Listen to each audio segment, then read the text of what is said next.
এবার লেবাননের সঙ্গে যুদ্ধবিরতি নিয়ে আলোচনায় বসার সিদ্ধান্ত নিয়েছেন ইসরায়েলি প্রধানমন্ত্রী বেনিয়ামিন নেতানিয়াহু।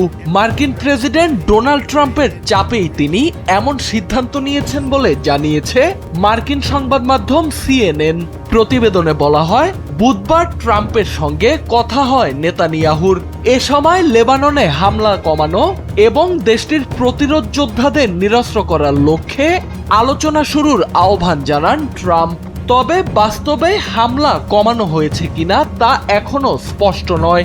এক ইসরায়েলি কর্মকর্তা সিএনএনকে বলেন, এই মুহূর্তে কোনো প্রকার যুদ্ধবিরতি নেই, বরং চলমান হামলার মধ্যেই আলোচনা এগোবে। এদিকে মার্কিন ভাইস প্রেসিডেন্ট জেডি ভান্স ইঙ্গিত দিয়েছেন,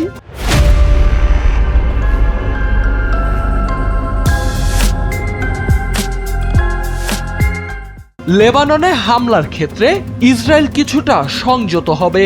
যুক্তরাষ্ট্র ও ইসরায়েলের সঙ্গে চলমান যুদ্ধ বন্ধে 10 দফা শর্ত আরোপ করে ইরান, যার মধ্যে একটি ছিল লেবাননে ইসরায়েলি হামলা বন্ধ করা। তবে শর্ত লঙ্ঘন করে দেশটিতে হামলা চালানো অব্যাহত রাখে ইসরায়েল। জবাবে হরমুজ প্রণালী আবারও বন্ধ করে দেয় তেহরান। ইরানের এমন পদক্ষেপের পরপরই যুদ্ধবিরতি নিয়ে ইসরায়েলের সঙ্গে আলোচনার প্রক্রিয়া শুরু হয়েছে বলে নিশ্চিত করেছেন লেবাননের প্রেসিডেন্ট জোসেফ আউন।